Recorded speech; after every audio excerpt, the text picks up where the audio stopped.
ಸಮರ್ಥ ಶ್ರೀ ಅಕ್ಕಲ್ಕೋಟ್ ಶ್ರೀ ಸ್ವಾಮಿ ಸಮರ್ಥ ಸೇವಾ ಕನ್ನಡ ಯೂಟ್ಯೂಬ್ ಚಾನೆಲ್ದಾಗ ಎಲ್ಲರಿಗೂ ಸ್ವಾಗತ. ನಾನು ನಿಮ್ಮ ಪೂಜಾ. ಮೊದಲನೇದಾಗಿ ಎಲ್ಲ ನನ್ನ ಸ್ವಾಮಿ ಕುಟುಂಬದವ್ರಿಗೂ ಶ್ರೀ ಸ್ವಾಮಿ ಸಮರ್ಥ. ಇವತ್ತಿನ ನಿಮ್ಮ ದಿನ ಅತ್ಯಂತ ಆನಂದದಿಂದ ಮತ್ತು ಮಹಾರಾಜರು ನಿಮ್ಮೆಲ್ಲ ಒಳ್ಳೆ ಇಚ್ಛೆಗಳನ್ನ ಆದಷ್ಟು ಜಲ್ದಿ ಪೂರ್ಣ ಮಾಡ್ಲತ್ತೇಳಿ ಸ್ವಾಮಿ ಮಹಾರಾಜರ ಚರಣಕ್ಕೆ ಪ್ರಾರ್ಥನೆ ಮಾಡುತ್ತಾ ಇವತ್ತಿನ ಒಂದು ಹೊಸ ವಿಡಿಯೋನ ಮಾಡ್ಕೊಂಡಿನಿ. ಇವತ್ತು ಅತ್ಯಂತ ಅದ್ಭುತವಾದ ಒಂದು ಸೇವೆನ ನಿಮ್ಮ ಮುಂದೆ ತೊಗೊಂಬಂದಾನ. ಅದಂದ್ರೆ ಗುರುಚರಿತ್ರ ಪಾರಾಯಣ. ಗುರುಚರಿತ್ರ ಪಾರಾಯಣ ಯಾರು ಮಾಡಬೇಕು, ಹೇಗೆ ಮಾಡಬೇಕು, ಏನೆಲ್ಲ ನಿಯಮಗಳಿದಾವೆ ಸಂಪೂರ್ಣ ಮಾಹಿತಿನ ಇವತ್ತು ನಾನು ನಿಮ್ಮ ಜೊತೆ ಶೇರ್ ಮಾಡ್ಕೊಂಡು ವಿಡಿಯೋನ ಕೊನೆ ತನಕ ನೋಡ್ರಿ. ನಮ್ಮ ಗುರು ಪೂರ್ಣಿಮಾ ಅಂದ್ರೆ ನಮ್ಮ ಮಹಾರಾಜರಿಗೆ ನಾವು ಕೃತಜ್ಞತೆ ಅಂತ ಸಲ್ಲಿಸುವಂಥ ದಿನ ಆದ್ರೆ ಗುರುಪೂರ್ಣಿಮಾ. ಹಾಗಾಗಿ ಗುರುಪೂರ್ಣಿಮೆಗೆ ಎಲ್ಲ ಕಡೆ ಒಂದು ಸ್ವಾಮಿ ಕೇಂದ್ರದಾಗಲಿ ಎಲ್ಲ ಕಡೆ ಒಂದು ಗುರುಚರಿತ್ರ ಪಾರಾಯಣ ಮಾಡ್ಕೋತಾರೆ. 23 ತಾರೀಕಿನಿಂದ ಗುರುಚರಿತ್ರ ಪಾರಾಯಣ ಸ್ಟಾರ್ಟ್ ಆಕತೈತಿ.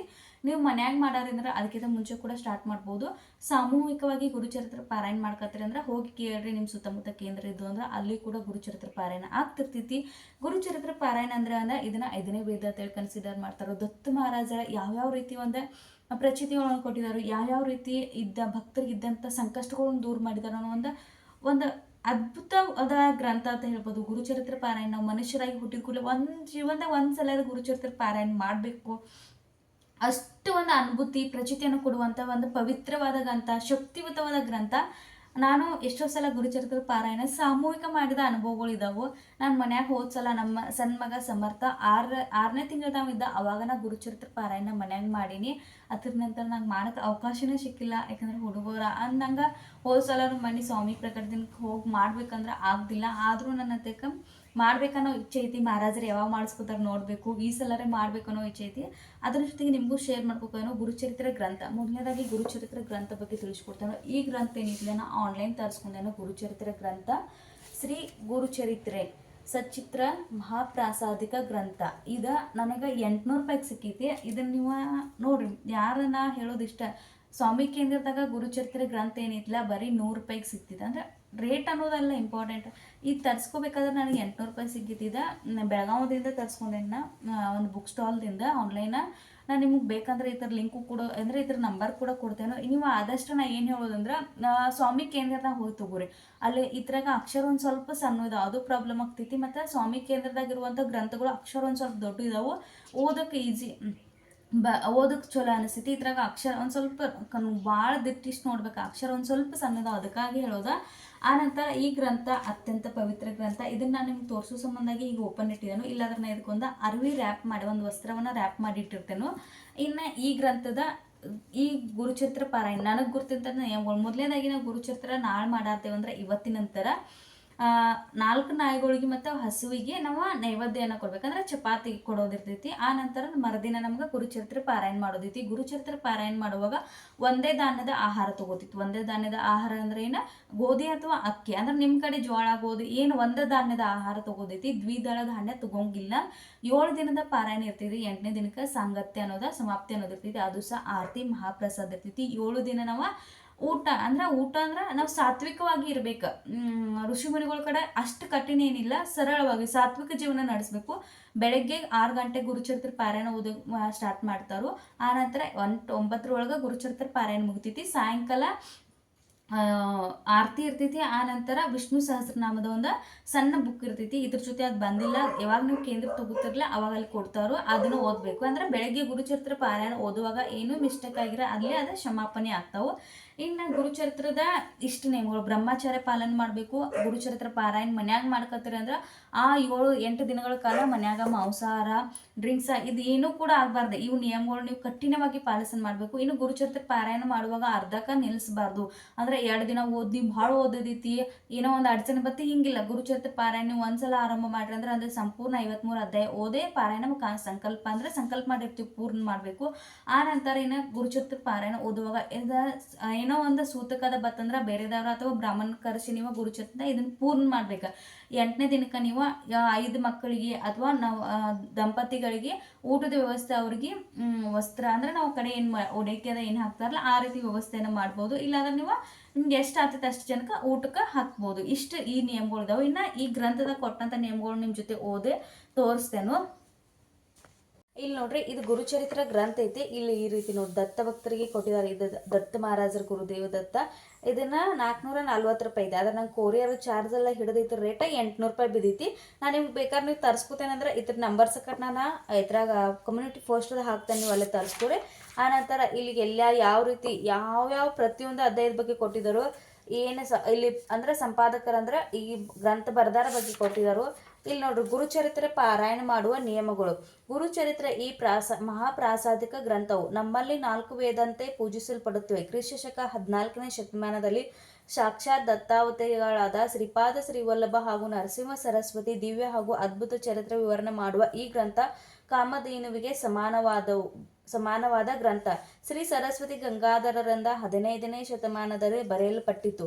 ಶ್ರೀ ಗುರುಚರಿತ್ರೆ ಎಂಥ ಅಲೌಕಿಕ ವಿಷಯ ಹಾಗೂ ಗುರುಕೃಪಾ ಸಂಪನ್ನ ಸಿದ್ಧಾನುಭೂತಿ ಲೇಖ 2 ಸಂಗತಿಗಳು ಮಿಲಿನದಿಂದ ಈ ಸಮಗ್ರ ಗ್ರಂಥ ಸಿದ್ಧಮಂತ್ರದ ಸಾಮರ್ಥ್ಯ ಪ್ರಾಪ್ತವಾಗಿದೆ. ಈ ಗ್ರಂಥ ಪ್ರಾಸಾದಿಕವಾಗಿದೆ.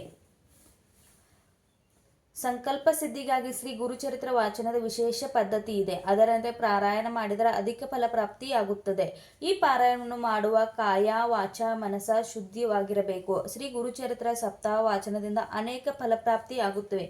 ಹೀಗೆ ಅನೇಕ ವಾಚಕರ ಹಾಗೂ ಸಾಧಕರ ಅನುಭವ ಇದೆ. ಈ ದೃಷ್ಟಿಯಿಂದ ಅನುಷ್ಠಾನ ಸಮಯದಲ್ಲಿ ಪಾಲಿಸಬೇಕಾದ ಕೆಲವು ಸಾಮಾನ್ಯ ನಿಯಮಗಳು ಈ ರೀತಿವೆ. ಮೊದಲನೇದು, ಯಾವಾಗಲೂ ವಾಚನವು ಒಂದೇ ಲಯದಲ್ಲಿ ಹಾಗೂ ಸ್ಪಷ್ಟವಾಗಿರಬೇಕು. ಉಚ್ಚಾರ ಭ್ರಷ್ಟವಾಗಬಾರದು. ಚಿತ್ತವು ಅಕ್ಷರದಿಂದ ವ್ಯಕ್ತವಾಗುವ ಅರ್ಥದ ಕಡೆಗೆ ಇರಬೇಕು. ಯಾವಾಗಲೂ ಪೂರ್ವಾಭಿಮುಖವಾಗಿ ಅಥವಾ ಉತ್ತರಾಭಿಮುಖವಾಗಿ ಕುಳಿತು ವಾಚನ ಮಾಡಬೇಕು. ವಾಚನಕ್ಕಾಗಿ ನಿಯಮಿತ ವೇಳೆ, ಸ್ಥಳ, ದಿಕ್ಕು ನಿಗದಿಪಡಿಸಬೇಕು. ಇದರಲ್ಲಿ ಯಾವುದೇ ಕಾರಣಕ್ಕೂ ಬದಲಾವಣೆ ಆಗಬಾರದು. ವಾಚನದ ಮಧ್ಯದಲ್ಲಿ ಆಸನ ಬಿಟ್ಟು ಏಳಬಾರದು. ಮೌನ ಪಾಲಿಸಬೇಕು. ಶ್ರೀ ದತ್ತಾತ್ರೇಯ ಮೂರ್ತಿ ಅಥವಾ ಫೋಟೋವನ್ನು ಮನೆಯ ಮೇಲೆಯ ಅಕ್ಕಿಯನ್ನು ಹಾಕಿ ಪ್ರತಿಷ್ಠಾಪಿಸಿ ದತ್ತಾತ್ರೇಯ ಆಹ್ವಾನ ಮಾಡಬೇಕು. ಸಪ್ತಾಹ ಕಾಲದಲ್ಲಿ ಬ್ರಹ್ಮಚರ್ಯ ಪಾಲನೆ ಮಾಡಬೇಕು. ಶುಚಿರ್ಭೂತನಾಗಿ ಮಡಿಯಲ್ಲಿ ಕುಳಿತು ವಾಚನ ಮಾಡಬೇಕು. ಸಪ್ತಾಹದ ಸಮಯದಲ್ಲಿ ಕೇವಲ ಒಂದು ಸಮಯ ಮಾತ್ರ ಊಟ ಮಾಡಬೇಕು ಹಾಗೂ ರಾತ್ರಿಯ ಸಮಯ ಫಲಹಾರ ಮಾಡಬೇಕು. ರಾತ್ರಿ ಶ್ರೀ ದತ್ತ ಭಜನೆ ಮಾಡಬೇಕು. ಭಜನೆ ಮೇಲೆ ಶ್ರೀ ದತ್ತನಿಗೆ ಅತಿ ಪ್ರೇಮವು. ನಂತರ ಚಾಪೆ ಮೇಲೆ ಅಥವಾ ಕಂಬಳಿ ಮೇಲೆ ಮಲಗಬೇಕು. ಅನೇಕ ಜನರು ಶನಿವಾರ ದಿವಸ ಸಪ್ತಾಹ ಪ್ರಾರಂಭ ಮಾಡಿ ಶುಕ್ರವಾರ ದಿವಸ ಸಮಾಪ್ತಿ ಮಾಡುತ್ತಾರೆ. ಏಕೆಂದರೆ ಶ್ರೀ ಗುರುಗಳು ಶುಕ್ರವಾರ ದಿವಸ ನಿಜಾನಂದ ಮಗ್ನರಾದರು. ತಾವು ಶನಿವಾರ ಸಪ್ತಾಹ ಪ್ರಾರಂಭ ಮಾಡಬಹುದು. ಸಪ್ತಾಹ ಪೂರ್ಣ ಆದ ನಂತರ 7ನೇ ದಿವಸಕ್ಕೆ ನೈವೇದ್ಯ ಹಾಗೂ ಆರತಿ ನಂತರ ಬ್ರಾಹ್ಮಣ ಭೋಜನ ಮಾಡಿಸಬೇಕು. ಮಹಾ ನೈವೇದ್ಯದಲ್ಲಿ ಶಕ್ಯವಾದಷ್ಟು ಅವರೆಕಾಯಿ ಪಲ್ಯ ಇದ್ದರೆ ಶ್ರೇಷ್ಠ. ಏಕೆಂದರೆ ಅದು ಶ್ರೀ ಗುರುಗಳಿಗೆ ಪ್ರೀತಿಯೇ ಪಲ್ಯ. ಸಂಕಲ್ಪ ಕೊಟ್ಟಿದರು. ಇಷ್ಟು ನಿಯಮಗಳಿದಾವೆ ನೋಡ್ರಿ. ಇಷ್ಟು ಈ ಗುರುಚರಿತ್ರ ಗ್ರಂಥದಾಗ ಕೊಟ್ಟಂತ ನಿಯಮಗಳಿದಾವೆ. ಇದನ್ನ ನಾನು ನಿಮ್ಮ ಜೊತೆ ಶೇರ್ ಮಾಡ್ಕೊಂಡ. ಇಲ್ಲಿ ಗುರುಚರಿತ್ರ ಅಧ್ಯಾಯಗಳು, ಮೊದಲನೇ ಅಧ್ಯಾಯದಿಂದ 9 ಅಧ್ಯಾಯ ಬರ್ತಾವು. 2ನೇ ಅಧ್ಯಾಯ 10ರಿಂದ 21ನೇ ಅಧ್ಯಾಯ ತನಕ ಇರ್ತಾವು. 3ನೇ ಅಧ್ಯಾಯ 22ರಿಂದ 26ರವರೆಗೆ ಅಧ್ಯಾಯ ಇರ್ತಾವು. 29ರವರೆಗೆ ಅಧ್ಯಾಯ ಇರ್ತಾವು. 4ನೇ ದಿನ 30ರಿಂದ 35 ತಕ್ಕ. 5ನೇ ದಿನ 3 ಅಧ್ಯಾಯ ಇರ್ತಾವ, ಅಂದ್ರೆ 36ರಿಂದ 38. ನಂತರ 6ನೇ ದಿನ 39ರಿಂದ 43 ತಕ್ಕ. ಆಮೇಲೆ 7ನೇ ದಿನ ಅಧ್ಯಾಯ 44ರಿಂದ 53 ಅಧ್ಯಾಯಗಳು. ಇಷ್ಟು ಅಧ್ಯಾಯಗಳನ್ನ ಯಾವ್ಯಾವ ರೀತಿ ಓದ್ಬೇಕು ಅನ್ನೋದು ಕೊಟ್ಟಿದ್ದಾರೆ. ಈ ಗುರುಚರಿತ್ರ ಪಾರಾಯಣ ಇಷ್ಟು ಪವಿತ್ರವಾದ ಗ್ರಂಥ ಐತಿ. ಇದನ್ನ ಸಂಪೂರ್ಣ ಈ ಗುರುಚರಿತ್ರ ನೀವು ತೊಂದ್ರೆ ಅಂದ್ರೆ ಅದ್ರಾಗ ಕೊಟ್ಟಿರ್ತಾರೆ ಯಾವ್ಯಾವ ರೀತಿ ಇವ್ರನ್ನ ಹೇಳಿದಾರೆ. ಈ ಗ್ರಂಥದಾಗ ಕೊಟ್ಟಂತ ನಿಯಮಗಳನ್ನ ನಾವು ಪಾಲನೆ ಮಾಡೋನು. ಕೊಟ್ಟಂತ ನಿಯಮಗಳು ನೀವೆಲ್ಲರೂ ಕೂಡ ನೋಡ್ರಿ. ಇನ್ನು ಗುರುಚರಿತ್ರ ಪಾರಾಯಣ ಮಾಡ್ಬೇಕಂದ್ರೆ ನಮ್ಮ ಕಾಯ ವಾಚ ಮನಸ್ಸವಾಗಿ ನಾವು ಸಂಪೂರ್ಣ ಮಹಾರಾಜರ ಶವರನ್ನ ಹೋಗ್ಬೇಕು. ದತ್ತ ಮಹಾರಾಜರಂದ್ರ ಅವಧೂತರ, ಅವ್ರನ್ನ ಬಗ್ಗೆ ನಾವು ಹೇಳಕ್ ಏನೋ ಅಲ್ಲ, ನಮ್ಮ ಸಣ್ಣ ಒಂದು ಇದಾತ ತಿಳ್ಕೊಬೋದು.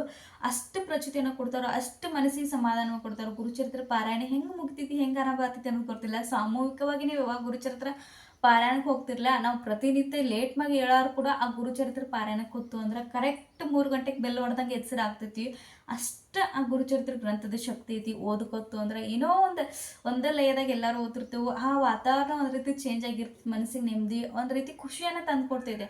ಕಷ್ಟ ಏನೂ ಅನಿಸಲ್ಲ ಎಷ್ಟೇ. ಯಾಕಂದ್ರೆ ನಾವು ಪ್ರತಿನಿತ್ಯಕ್ಕೆ ಅಲ್ಲಿ ಏನು ಹೊರಗಿಂದ ಏನು ತಿನ್ನಲ್ಲ, ಏನು ಬೇರೆ ತಿನ್ನಲ್ಲ, ಏನು ಕೆಲವೊಂದು ಜನ ಕುರುಕ್ಷೇತ್ರ ಪಾರಾಯಣ ಮುಗಿದಾಗ ಕಾಲಾಗ ಚಪ್ಪಲಿ ಕೂಡ ಹಾಕೋಲ್ಲ. ಇಷ್ಟು ನಿಯಮಗಳನ್ನ ಪಾಲನೆ ಮಾಡ್ತಾರೋ. ಆ ನಂತರ ನಮ್ಗೆ ಸಂಗತದ ಕೂಡ ತಿಳಿಸಿದನು. ಗುರುಚರಿತ್ರ ಗ್ರಂಥದಾಗಿರುವಂಥ ನಿಯಮಗಳನ್ನು ತಿಳಿಸಿದನು. ಆದಷ್ಟು ಗುರುಚರಿತ್ರ ಪಾರಾಯಣ ಮಾಡ್ರಿ. ಮತ್ತು ಇನ್ನು ಗುರು ಪೂರ್ಣಿಮಾ ದಿವಸ ನೀವು 22 ತಾರೀಕು ನೀವು ಮನ್ಯಾಗ ಮಾಡ್ಕೊತಾರಂದ್ರೆ 22 ತಾರೀಕು ಸ್ಟಾರ್ಟ್ ಮಾಡ್ರಿ. ಅಂದ್ರೆ ನಿಮ್ಮದು 29 ತಾರೀಕು ಗುರು ಪೂರ್ಣಿಮಾ ದಿವಸ ನಿಮ್ಮದು ಮುಗಿತೈತಿ. ಅವತ್ತು ನೀವು ನೈವೇದ್ಯ ಏನೋ ತೋರಿಸ್ಬೋಲ್ಲ. ಅವತ್ತು ಉಪವಾಸ ಇರ್ತೈತಿ. ಏಕಾದಶಿ ಗುರು ಪೂರ್ಣಿಮಾದ ಮತ್ತು ಹುಣ್ಣಿಮೆ ಏಕಾದಶಿ ಇರ್ತೈತಿ. ಫರಾಳ ಅಂದ್ರೆ ನೀವು ಏನು ಫರಾಳ ನಮ್ಮ ಕಡೆ ಫರಾಳ ಅಂತ ಕರಿತಾರೋ ಅಂದ್ರೆ ಫಲಾಹಾರ ಬಗಾರ ಕಿಚಡಿ ಏನು ನಾವು ಮಾಡ್ತೀವಲ್ಲ ಇದೇ ರೀತಿ 5 ಥರದ್ದು ನೀವು ನೈವೇದ್ಯವನ್ನು ತೋರಿಸ್ಬೇಕು. 23 ತಾರೀಕು ಮಾಡಿರಿ ಅಂದ್ರೆ ನಿಮ್ದು ಓದೋದ 29 ತಾರೀಕು ಮುಗಿತೈತಿ. 30 ತಾರೀಕು ನೀವು ಮಹಾಆರತಿ ನೈವೇದ್ಯ ಪ್ರಸಾದವನ್ನು ತೋರಿಸ್ಬೇಕು. ನೋಡ್ರಿ ಸುತ್ತಮುತ್ತ ಕೇಂದ್ರ ಇದ್ದು ಅಂದ್ರೆ ಅಲ್ಲಿ ಹೋಗಿ ಕೇಳ್ರಿ, ಪಾರಾಯಣದಾಗ ಭಾಗವಹಿಸ್ರಿ, ಪಾರಾಯಣದಾಗ ಆರತಿ ಹೋಗಿ ಜಾಯ್ನ್ ಆಗ್ರಿ, ಸೇವೆ ಮಾಡಕ್ ಜಾಯ್ನ್ ಆಗ್ರಿ. ಅದೇನು ಮಧ್ಯಾಹ್ನದ ಏನು ಓದಿಲ್ಲ. ದೊಡ್ಡ ದೊಡ್ಡ ಕೇಂದ್ರ ಹತ್ರ ಅಂದ್ರೆ ಅಲ್ಲಿ ಬ್ಯಾಚ್ ವೈಸ್ ಅಂದ್ರೆ ಜನಸಂಖ್ಯೆ ಪಾರಾಯಣ ಮಾಡೋರ ಸಂಖ್ಯೆ ಜಾಸ್ತಿ ಇರ್ತೈತೆ. ಹಾಗಾಗಿ ಬೆಳಗ್ಗೆ ಒಂದು ಬ್ಯಾಚ್, ಮಧ್ಯಾಹ್ನ ಈ ರೀತಿ ಮಾಡ್ತಿರ್ತಾರೋ. ಮಧ್ಯಾಹ್ನ 12ರಿಂದ 12:30 ಒಳಗೆ ಓದಿಲ್ಲ. ನೀವು ಕೇಂದ್ರದಾಗ ಹೋಗ್ತೀರಿ, ಅಲ್ಲಿ ಬೆಳಗ್ಗೆನ 6ರಿಂದ 5 ಅಂತ ಹೇಳಿರ್ತಾರ. 6:15 6 ಗಂಟೆಗೆ ಓದಕ್ಕೆ ಸ್ಟಾರ್ಟ್ ಮಾಡಿದ್ರೆ ಅಂದ್ರೆ 8:30 9 ಗುರುಚರಿತ್ರ ಪಾರಾಯಣ ಓದೋದು ಮುಗಿತಿತ್ತು. ಆರತಿ ಮಾಡಿ ನಿಮ್ಮನ್ನ ಹೊಳ್ಳಿ ಪ್ರಸಾದ ಕೊಟ್ಟು ಕಳಿಸ್ತಾರೋ. ಇಷ್ಟು ಈ ಗುರುಚರಿತ್ರ ಗ್ರಂಥದ ಬಗ್ಗೆ. ಒಮ್ಮೆರ ಯಾರೇ ನೋಡ್ಕೊತಿರೋ, ಯಾರೇ ನೀವು ವಿಡಿಯೋ ನೋಡ್ಕೋತಿರಲ್ಲ, ಒಂದ್ಸಲ ಗುರುಚರಿತ್ರ ಪಾರಾಯಣ ಮಾಡಿ ನೋಡ್ರಿ, ನಿಮ್ಗೆ ಅನಿಸ್ತೈತಿ ಎಷ್ಟು ಪವಿತ್ರವಾದ ಗ್ರಂಥ ಐತಿ, ಎಷ್ಟು ಮನಸ್ಸಿಗೆ ನೆಮ್ಮದಿ ಕೊಡ್ತೈತಿ. ನಾನು ಒಂದು ಗುರುಚರಿತ್ರ ಗ್ರಂಥದ ಒಂದು ಅನುಭವನ ಶೇರ್ ಮಾಡ್ಕೋತೇನೆ. ಅಂದ್ರೆ ನನ್ನ ಮದುವೆಗಿಂತ ಮುಂಚೆ ನಮ್ಮದ ಮನೆ ಆಗುಲಾಗಿತ್ತು. ಅಂದ್ರೆ ಈ ಸರ್ಕಾರ ವತಿಯಿಂದ ಏನು ಸ್ಯಾಂಕ್ಷನ್ ಮಾಡ್ತಾರಲ್ಲ ಆ ಸ್ಯಾಂಕ್ಷನ್ ಹೆಸರು ಬರ್ಕೊಂಡು ಹೋಗ್ತಿರಾದ್ರೆ ಸ್ಯಾಂಕ್ಷನ್ ಕೂಡ ಯಾವತ್ತು ಇನ್ನೂವರೆಗೂ ಆಗಿಲ್ಲ ಹೇಳ್ತಾನೆ. ಆದ್ರೆ ನಾ ಗುರುಚರಿತ್ರ ಪಾರಾಯಣ ಒಂದು 2ನೇ ಗುರುಚರಿತ್ರ 3ನೇ ಗುರುಚರಿತ್ರ ಪಾರಾಯಣ ಕೂತಾಗ ನಾ ಸಂಕಲ್ಪ ಮಾಡೀನಿ. ಇಲ್ಲ ನಮ್ದು ಮನೆ ಆಗಬೇಕು, ನಮ್ಮ ಸ್ಯಾಂಕ್ಷನ್ ಆಗಬೇಕು, ನಮ್ದು ಹೆಸರು ಬರ್ಕೊಂಡು ಹೋಗ್ಬೇಕಂತೇಳಿ. ಅದದು ಗುರುಚರಿತ್ರ ಪಾರಾಯಣ ಇದ್ದಾಗ ಮನೆ ಹೆಸರು ಬರ್ಕೊಂಡು ಹೋದ್ರು ಎಲ್ಲ ಮಾಡ್ರು. ಆದ್ರೆ ಅದೇನು ಆಗಲಿಲ್ಲ. ಆದ್ರೆ ಮಹಾರಾಜರು ಅದಕ್ಕಿಂತ ಹೆಚ್ಚಿನ ಪ್ರಮಾಣದಾಗ ಶಕ್ತಿ ಕೊಟ್ಟರು ಮಾಡುವಂಥದ್ದು. ನೀವೇನು ಬೇಡ, ನೀವು ಸ್ವಂತ ಕಟ್ರತ್ತ ಹೇಳಿ ಮಾಡುವಂಥ ಅಂದ್ರೆ ಸ್ವಂತ ನಮ್ಮ ತಮ್ಮ ನಮ್ಮ ಮನೆಯವರು ಎಲ್ಲರೂ ಕೂಡ ದುಡ್ದ ಸ್ವಂತ ಮನೆಯನ್ನು ಕಟ್ಟರು. ಅದೊಂದು ನನಗೆ ಅವಾಗ ಬಂದಂಥ ಒಂದು ಪ್ರಚಿತಿ. ಅಂದ್ರೆ ನನಗೆ ಗುರುಚರಿತ್ರ ಪಾರಾಯಣ ಕಾಲದಾಗ ಸಂಕಲ್ಪ ಮಾಡಿ 3ನೇ ದಿವಸಕ್ಕೆ ನಮ್ಮ ಮನೆ ಹೆಸರು ಬರ್ಕೊಂಡು ಹೋದ್ರು. ಲಿಸ್ಟ್ದ ಸಕಟ್ ಹೆಸರು ಬತ್ತಾದ್ರೆ ಏನೋ ಟೆಕ್ನಿಕಲ್ ಇಶ್ಯೂದಿಂದ ಅದು ಆಗಲಿಲ್ಲ, ಸ್ಯಾಂಕ್ಷನ್ ಆಗಲಿಲ್ಲ. ಆದ್ರೆ ಅದಕ್ಕಿಂತ ಹೆಚ್ಚಿಂದ ಮಹಾರಾಜರು ಕೊಟ್ಟರು, ನಮ್ಗೆ ಅಷ್ಟು ಶಕ್ತಿ ಕೊಟ್ಟರು, ನಾವು ಸ್ವತಃ ದುಡಿದು ಮಾಡುವಂಥ ಶಕ್ತಿ ಕೊಟ್ಟರು. ಇದೇ ಹೇಳೋದು ಗುರುಚರಿತ್ರ ಪಾರಾಯಣ ಅಂದ್ರೆ ಏನಂದ್ರೆ ನಮಗೆ ಸಿಕ್ಕಂಥ ಒಂದು ಅದೃಷ್ಟ. ಅದನ್ನ ನಾವು ಮಾಡ್ಕೋದೇವು ಅಂದ್ರೆ ನಮ್ಮಂಥ ಪುಣ್ಯವಂತರು ಈ ಭೂಮಿ ಮ್ಯಾಗ ಯಾರೇ ಇಲ್ಲ. ಅಷ್ಟು ನಾ ಅಷ್ಟು ಹೇಳಬಲ್ಲೆ. ಗುರುಚರಿತ್ರ ಪಾರಾಯಣಕ್ಕೆ ಅಷ್ಟು ಗ್ರಂಥಕ್ಕೆ ಅಷ್ಟು ಶಕ್ತಿ ಐತಿ. ಏನೇ ಸಮಸ್ಯೆ ಇರಲಿ, ಈ ಒಂದು ಕಾಲಯುಗದಾಗ ಈ ಒಂದು ಸಮಯ ಏನೈತಿಲ್ಲ ಗುರು ಪೂರ್ಣಿಮೆಗ ನೀವು ಎಷ್ಟು ಅಷ್ಟು ಸೇವೆಯನ್ನು ಮಾಡ್ರಿ, ಸೇವೆಯನ್ನು ಪ್ರಸಾರ ಮಾಡ್ರಿ ಅನ್ನೋದು ಇಷ್ಟೇ ನಾವು ಭಾವಿಸೋದು. ಅಷ್ಟೇ ನನ್ನ ಉದ್ದೇಶ. ಗುರುಚರಿತ್ರ ಸಾಮೂಹಿಕ ನಿಮ್ಮ ಕೇಂದ್ರಗಳು ಇದ್ದು ಅಂದ್ರೆ ನೀವು ಅಲ್ಲಿ ಹೋಗಿ ವಿಚಾರಿಸ್ರೆ ಎಲ್ಲ ಕಡೆ ಈಗ ಸ್ವಾಮಿ ಕೇಂದ್ರ ಹಾಕದವ. ಗುರುಚರಿತ್ರ ಪಾರಾಯಣ ವಿಠ್ಠಲ್ ಮಂದಿರದಾಗ, ಮಹಾದೇವನ ಮಂದಿರದಾಗ ಎಲ್ಲ ಕಡೆ ಈಗ ಗುರುಚರಿತ್ರ ಗ್ರಂಥದ ಬಗ್ಗೆ ಅದ್ರ ಮಹತ್ವ ಏನನ್ನೋದು ಗೊತ್ತಾಗೈತೆ. ಹಾಗಾಗಿ ಅಲ್ಲಿ ಎಲ್ಲ ಕಡೆ ಮಾಡ್ತಿರ್ತಾರೆ. ಒಂದು ಸ್ವಲ್ಪ ನೀವು ಪ್ರಯತ್ನ ಪಡ್ರಿ, ನೀವು ಕಷ್ಟಪಡ್ರಿ, ಎಲ್ಲೆಲ್ಲಿ ಏನೇನು ಮಾಡ್ಕೋದ್ರ ಅನ್ನೋದು ವಿಚಾರಿಸ್ಕೋರಿ, ತಿಳಿಸ್ಕೋರಿ. ನೀವು ಕೂಡ ಸೇವೆಯನ್ನು ತಿಳಿಸ್ರಿ, ಸೇವೆಯನ್ನು ಮಾಡ್ರಿ. ಅಥವಾ ನೀವು ಮುಂದಾಗಿ ಸೇವೆಯನ್ನು ಮಾಡಕ್ಕೆ ಆರಂಭ ಮಾಡ್ರಲ್ಲ, ಮಹಾರಾಜರ ಅದು ನಿಮ್ಗೆ ಅನುಗ್ರಹ ಮಾಡ್ಬೋದು. ನೀವು ಕೂಡ ಮುಂದಾಗಿ ನಿಮ್ಮ ಊರಾಗ ಸೇವೆ ಬಗ್ಗೆ ತಿಳಿಸ್ರಿ. ಈ ರೀತಿ ಐತಿ, ಈ ರೀತಿ ನಾವೆಲ್ಲರೂ ಮಾಡೋಣ ಅಂತ ಕೇಳಿ ಒಂದ್ಸಲ ಒಂದು ದಿಂಡೋರಿ ಪ್ರಣೇತ್ವದಿಂದ ಸೇವೆ ಮಾರ್ಗವನ್ನು ತಗೋರಿ, ಸೇವೆಯನ್ನು ಮಾಡ್ರಿ. ನೀವು ಕೂಡ ಅಲ್ಲಿ ಸುತ್ತಮುತ್ತ ಇದ್ದು ಅಂದ್ರೆ ಒಂದು ಸ್ವಲ್ಪ ಊರು ಬಿಟ್ಟು ಹೊರಗಡೆ ಇದ್ದು ಅಂದ್ರೆ ಅಲ್ಲಿ ಹೋಗಿ ಜಾಯ್ನ್ ಆಗಿರಿ, ಸೇವೆಯನ್ನು ಮಾಡ್ರಿ. ಸೇವಕ್ಕೆ ಮಹತ್ವ ಇಷ್ಟ ಐತಿಲ್ಲ. ನಾವು ನಮ್ಮ ಬ್ಯಾಂಕ್ದಾಗ ಹಣದ ಎಷ್ಟು ಬ್ಯಾಲೆನ್ಸ್ ಐತಿ ಗೊತ್ತಿಲ್ಲ, ಆದ್ರೆ ನಮ್ಮ ಸೇವೆದ ಪುಣ್ಯದ ಬ್ಯಾಂಕ್ ಬ್ಯಾಲೆನ್ಸ್ ಅಷ್ಟಿರಬೇಕು. ಹೆಂಗಂದ್ರೆ ಏನೇ ಕಷ್ಟ, ಈಗ ನನ್ನ ಸಾವು ಬಂದಿತ್ತಂದ್ರೂ ನನ್ನ ಪುಣ್ಯದ ಬ್ಯಾಲೆನ್ಸ್ನಿಂದ ಮಹಾರಾಜರು ನಾನು ಉಳಿಸ್ತಾರನ್ನೋ ಅಷ್ಟು ನಾವು ಪುಣ್ಯನ ಸಂಪಾದನೆ ಮಾಡೋದೈತಿ. ಹಾಗಾಗಿ ಈ ಗ್ರಂಥದ ಸೇವೆಯನ್ನು ಮಾಡ್ರಿ, ಸೇವೆಯನ್ನು ಪ್ರಸಾರ ಮಾಡ್ರಿ. ಗುರುಚರಿತ್ರದ ಈ ಗ್ರಂಥದಾಗ ಏನೇನು ನಿಯಮಗಳು ಅದನ್ನೆಲ್ಲ ಓದಿ ಹೇಳಿದೆನು. ಅವ್ರಿಕಾಯಿ ಪಲ್ಯನ ನೈವೇದ್ಯವಾಗಿ ತೋರಿಸ್ರಿ. ಅವ್ರಿಕಾಯಿ ಅಂದ್ರೆ ಬಳ್ಳಿ ಇರ್ತಿತ್ತು ನೋಡ್ರಿ, ಬಳ್ಳಿಗೆ ಹತ್ತವ ನೋಡ, ಅದನ್ನ ಆ ಪಲ್ಯದ ನೀವು ನೈವೇದ್ಯಗೆ ಏನು ಸಂಗತ್ತೆ ಮಾಡ್ತಿರ್ತಿರಲ್ಲ ಅವಾಗ ತೋರಿಸ್ರಿ. ಹೋಳ್ಗೆ ಮಾಡ್ರಿ, ಸಿರಾ ಮಾಡ್ರಿ, ಅನ್ನ ಮಾಡ್ರಿ. ಸ್ವೀಟ್ ನಿಮ್ಗೇನು ಆಗ್ತಿಲ್ಲ ಅಂದ್ರೆ ಒಂದು ಸಣ್ಣ ಸ್ವೀಟ್ ತಂದು ನೈವೇದ್ಯ ಇಟ್ರಿ. ಮಹಾರಾಜ ನಂಗೆ ಅದನ್ನ ಕೊಡ್ರಿ ಇದನ್ನ ಕೊಡ್ರಿ ಹಾಲನ್ನ ಸಕ್ಕರೆ ನೈವೇದ್ಯ ಇಟ್ಟರು ಅವ್ರು ಸ್ವೀಕಾರ ಮಾಡ್ತಿರ್ತಾರೋ. ಆರತಿ ಮಾಡ್ರಿ. ಮತ್ತು ನಿಮ್ಗೆ ಆದಷ್ಟು ಮನ್ಯಾಗ ಗುರುಚರಿತ್ರ ಪಾರಾಯಣ ಮಾಡಕ್ಕೆ ಪ್ರಯತ್ನ. ಅಂದ್ರೆ ಇದೊಂದು ಸ್ವಲ್ಪ ಗ್ರಂಥಗಳು ಅದಾಗಳು ಕೆಲವೊಂದಿನ ವೇರಿಯೇಷನ್ ಅಥವಾ ಒಂದಿನ 9 ಬಂದು ಅಂದ್ರೆ ಒಂದಿನ 3 ಬಿಡ್ತಾವೆ. ಓದೋದು 80-90 ಪೇಜ್ಗಳು ಇರ್ತಾವೆ. ಮನ್ಯಾಗ ಮಾಡ್ರಿ ಅಂದ್ರೆ ನಮ್ಮ ಮನುಷ್ಯನ ಸಹಜ ಗುಣ ಆಯಾಸ. ಸ್ಟಾರ್ಟಿಂಗ್ 1-2 ದಿನ ಇಂಟ್ರೆಸ್ಟಿಂದ ಮಾಡ್ತಾವೆ, ಆಮೇಲೆ ಹೋತ ಬ್ಯಾಡ್ ಅನ್ಸ್ಬಿಡ್ತೈತಿ, ಒಂದು ಕಾಟಾಚಾರಕ್ಕೆ ಮಾಡಿದಂಗೆ ಮಾಡ್ತೈತೆ. ಆ ರೀತಿ ಮಾಡ್ಕೊಬೇಡ. ಸಾಮೂಹಿಕವಾಗಿ ಗುರುಚರಿತ್ರ ಪಾರಾಯಣ ಮಾಡ್ರಿ, ನಿಮ್ಗೆ ಹೆಚ್ಚಿನ ಅನುಭವ ಬರ್ತಾವೆ.